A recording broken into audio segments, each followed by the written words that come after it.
Imagine you are stuck in an endless traffic jam on the highway. All vehicles are stuck, so you cannot go forward or even change lanes.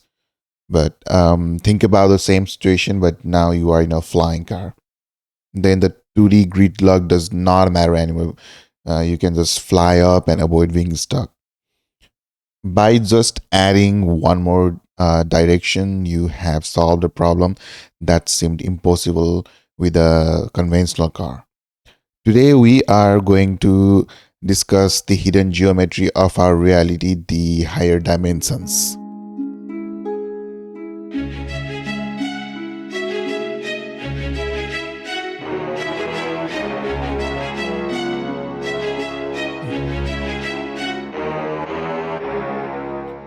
Hello, namaste, hola, guten tag, ni hao, bonjour, and hello in all the beautiful ways people greet around the world. Welcome to the fourth episode of Sip of the Iceberg. Today, we are going to talk about higher dimensions and how to visualize them. You might have come across terms like fourth dimensions or higher dimensions in movies, science fiction books, or even through people talking about scientific theories. So, what exactly are higher dimensions? We are all familiar with the three spatial dimensions or 3D, which comprises of length, breadth, and height, which are used for defining the shapes and size of our physical world. Everything from a coffee mug to a rocket launched into the space can be measured using these three spatial dimensions. In physics and mathematics, the concept of dimensions beyond 3D is very prominent. Our universe is said to exist in at least four-dimensional continuum referred to as space-time. Space-time is basically three dimensions of space and one dimension of time intertwined together. It might be a little hard to visualize the fourth dimension of time because we are used to visualizing dimensions in only in the terms of space. Let's try it this way. Imagine you are climbing up a spiral staircase. In doing so, you are moving forward, sideways, and upwards in the space at the same time. Additionally, a time is also passing as you climb up the stairs, so you are also moving forward in time. So essentially, we are moving through a 4D continuum of space time that is made up of three spatial dimensions and one dimension of time. We may not be able to visualize the fourth dimension of time as well as we could visualize the three dimension space. We are essentially always moving forward in direction of time, and you can neither stop moving in time nor change direction as far as our current understanding of the physics goes.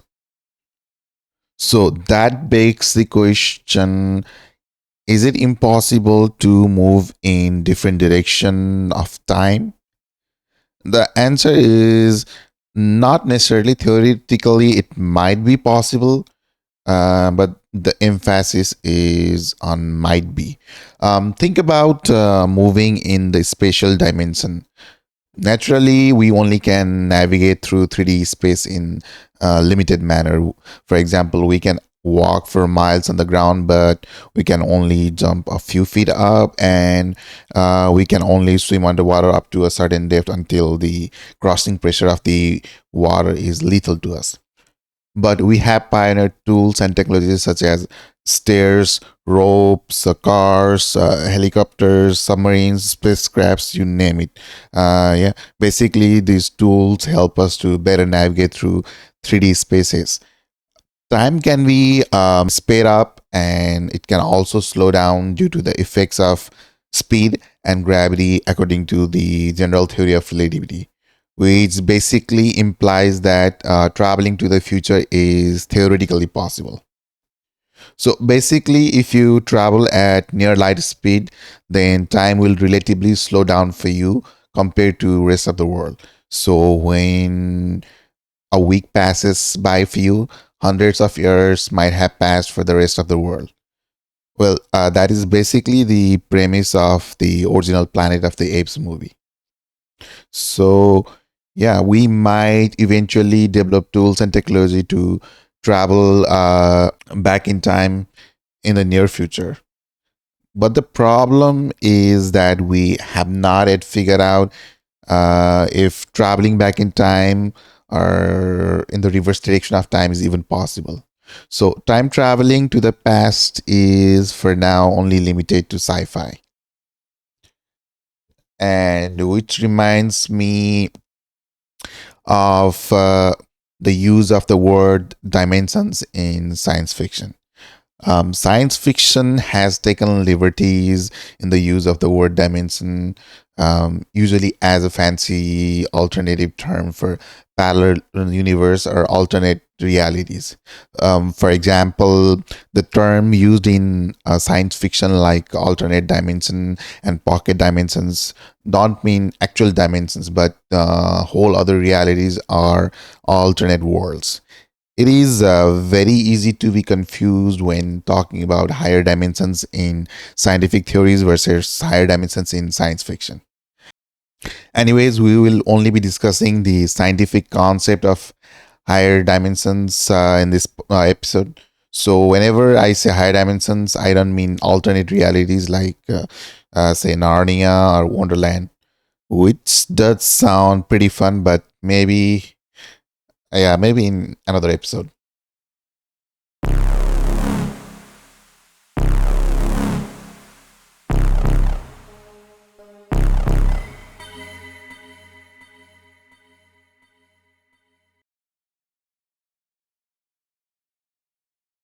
If four dimensions were overwhelming, wait until you find out about the string theory.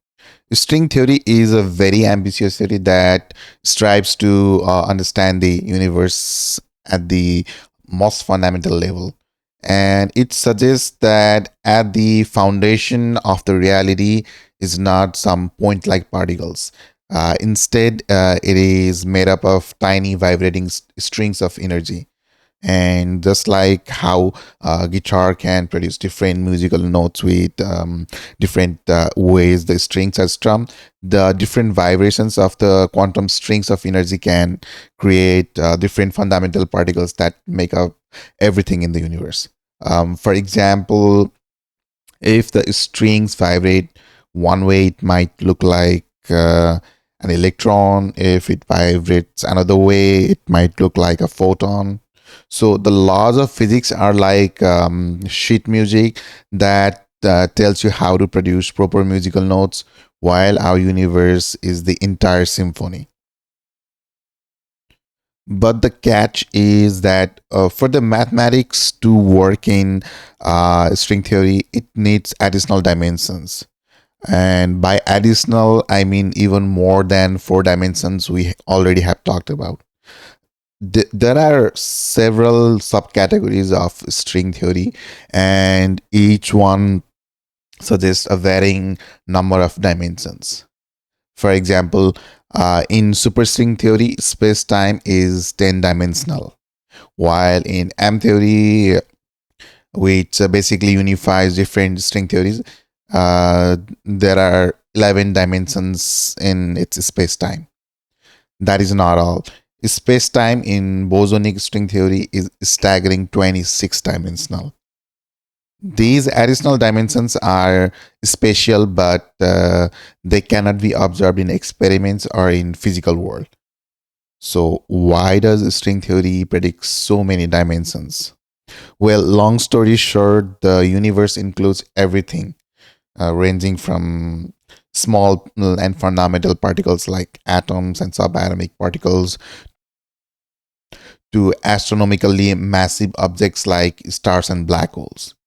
And the main goal of string theory is basically to combine the theory of general relativity, which is the physics of macroscopic or astronomical objects like stars and planets, and the quantum mechanics, which is the physics of subatomic or microscopic entities, into a single unified theory that could basically explain everything in the universe. which is also why it is commonly known as the theory of everything. Right now, these two systems are like, prideful geniuses, brilliant in their own right, but incapable of collaboration.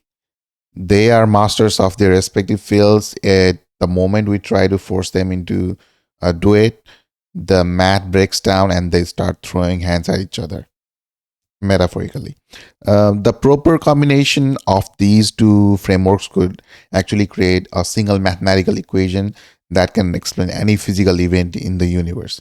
From the static shock you get from your sweatshirt to the explosion of a star that sours the universe with gold, silver, and platinum.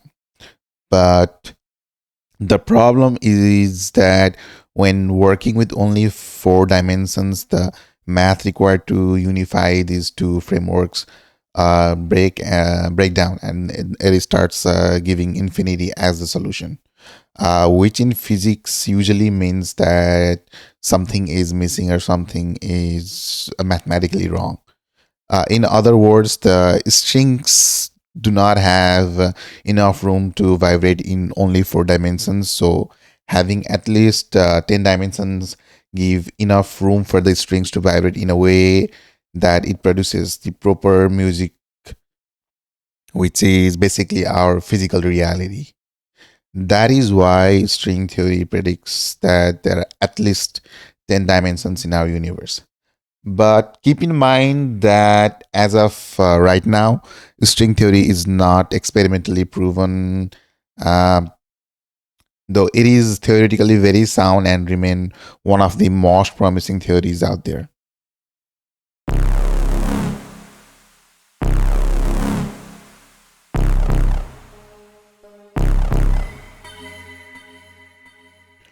So, is it even possible to visualize higher dimensions?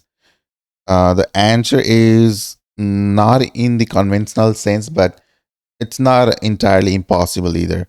We can make it easier to understand by using analogies. Let's look at a simple analogy to better understand this. Say an engineer has designed a new mechanical tool.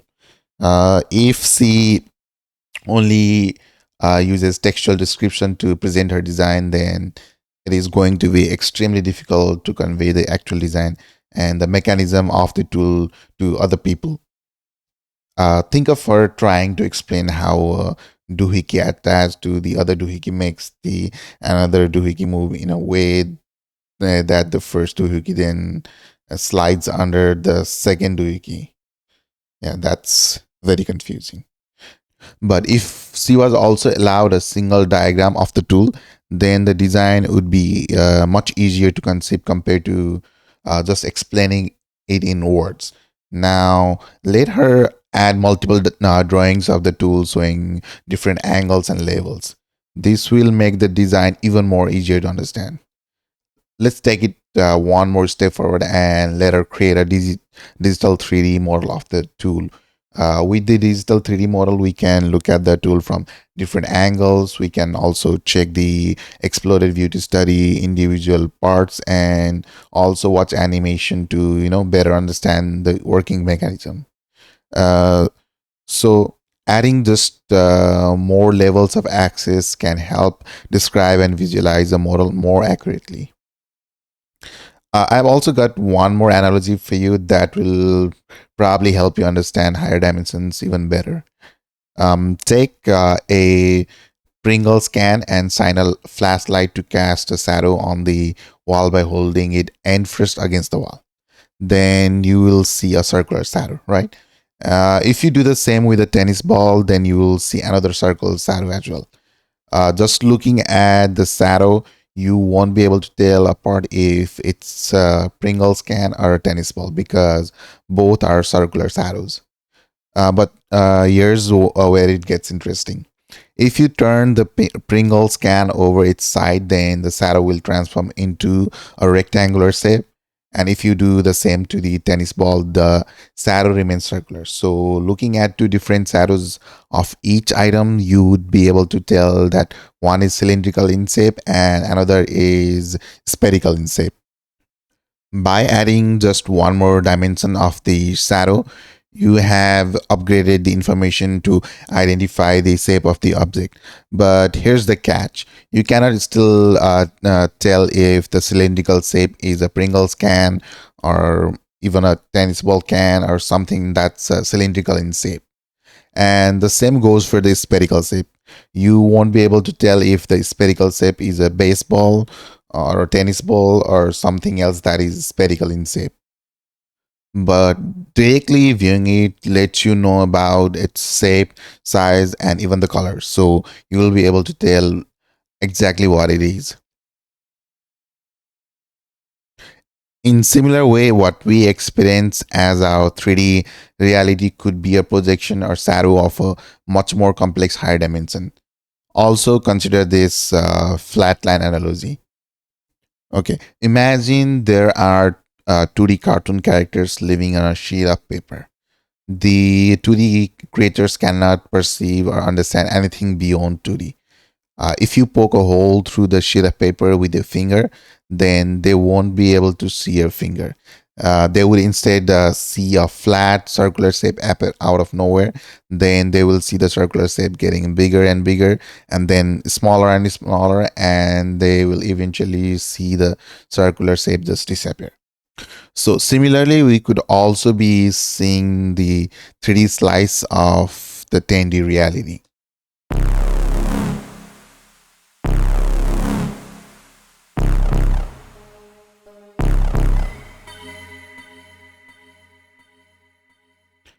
We may not be able to visualize dimensions beyond 3D, but we can still imagine higher dimensions by translating them to 3D visualization and adding some analogical concepts. For example, a square is a two-dimensional shape that is made up of four 1D lines. And a cube is a three-dimensional shape made up of six two-dimensional faces. Basically, a 2D shape is made by stacking one dimensional shapes, and a 3D shape is made by stacking 2D shapes. Similarly, a tesseract or a hypercube is a four-dimensional cube that has eight hyperfaces made up of 3D cubes. So think of it this way. If you look at one of the edges of a square, you see a one-dimensional line. If you look at one of the faces of a three-dimensional cube, you see a square which is a 2D shape. Similarly, if you look at one of the faces of hypercube, you will see a 3D cube. I'm pretty sure this did not just magically make you be able to visualize the fourth dimension. I know it could still be a little challenging to wrap our heads around it because it is like a person who was born blind trying to imagine a rainbow. Okay, let's briefly talk about the movie Interstellar. So, if you haven't watched the movie, then slight spoiler alert for you. Basically, the movie portrayed the concept of higher dimensions presented as a 3D structure in a very interesting way. In the movie, the 3D structure was created by supposed future humans as a translation of their five-dimensional reality, basically, enabling humans to interact with higher dimensions. Also, a wormhole or a portal is a theoretical concept of folding two points in space time together to create a shortcut that cuts travel time between these 2 points astronomically. Basically, it is a hole in space time through which you can pass through to get into another part of the universe. Think of it like digging a tunnel through the center of the earth from China to Argentina. If you travel the conventional way, it would take you around probably 30 hours in a commercial flight from China to Argentina. But if you jump through the tunnel, you will cut the travel time to only about 40 minutes. Wormhole is often portrayed as a circular 2D hole or a tunnel in science fictions and even in scientific papers to make it easier for us to understand the concept of folding space. But in actuality, it would be a spherical hole or a 3D hole. or maybe even a 4D hole or hyperspherical hole. The movie Interstellar also does a very good job of portraying a wormhole as a spherical hole in space, rather than just a flat circular hole. Likewise, a gravity well is mostly portrayed as a pit or a depression in fabric caused by massive objects. But in reality, gravity wells are bends created in four-dimensional space-time due to gravity of celestial objects like planets, stars, or black holes, which is also nearly impossible to visualize as is. Instead of it being like a very big guy in a trampoline causing the trampoline to stretch down, it is more like a deflating balloon, not just bending in one direction but bending towards the center from all directions. I highly recommend you to check the show notes of this episode if you are interested in seeing graphics of this concept. Yeah, it might help you understand it better.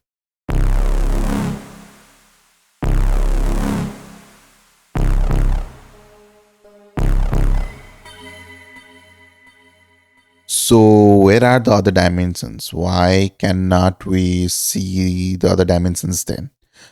There are several theories as to why these dimensions remain invisible to us. Here are the primary theories. The first one, and one of the most popular one, is the theory of compactifications. Yeah, this is the most popular explanation in string theory. It basically suggests that the extra dimensions are curled up or compacted into such an incredibly small scales, probably trillions of times smaller than an atom, that we simply cannot detect them. For scale, if an atom is the size of the Earth, then these extra dimensions would be smaller than a single human hair. Also, imagine a garden hose. From an airplane, it would look like a one dimensional line. Only when you are inches away, you will see it as a circular thickness or with a second dimension as well. Another theory is the brain old hypothesis. Brain, as in memory, not like the brain inside the skull. So the brain world hypothesis basically suggests that our entire 3D universe is a membrane floating inside a higher dimensional space called the bulk. And the particles like light or photons and the matter that makes up our bodies are basically stuck to the 3D membrane.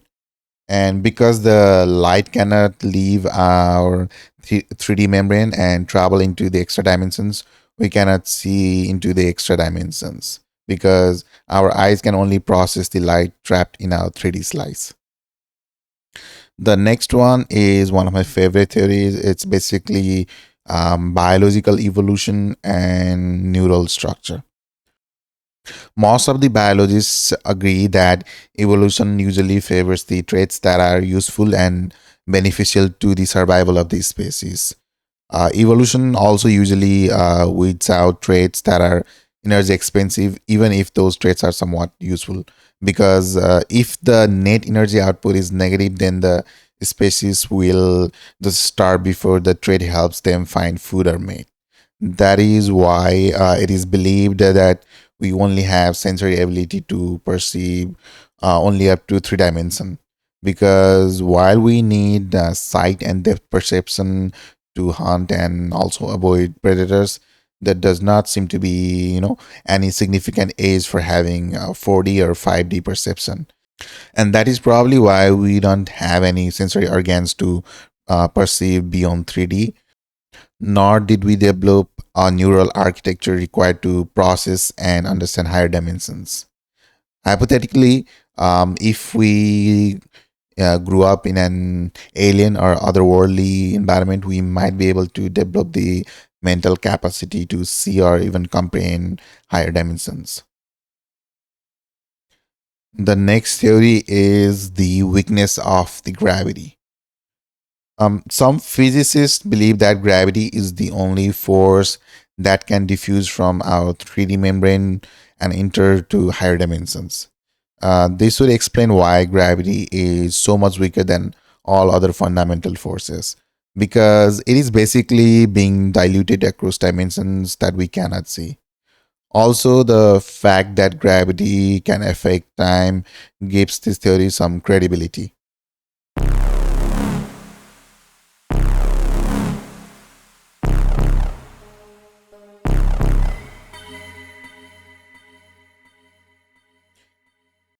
It is important to note that the concept of higher dimensions is mostly theoretical, and currently there's no direct experimental evidence for their existence. But this does not mean that higher dimensions don't exist at all. It just means that we haven't yet been able to detect them experimentally or see observable effects in our physical world. Major theories like superstring theory, M theory, and the Kaluza-Klein theory are still considered incomplete, even if they offer very robust mathematical solution to combine quantum mechanics with general relativity. It's mostly because we simply don't have the technology and tools to experimentally verify them. Nevertheless, they have been very influential in the fields of physics and mathematics. Actually, calling them influential is probably a huge understatement. These theories have been paradigm shifting. They have generated so much discussion, debate, and new researches in the field of physics and mathematics, which is pushing us closer and closer to the theory of everything.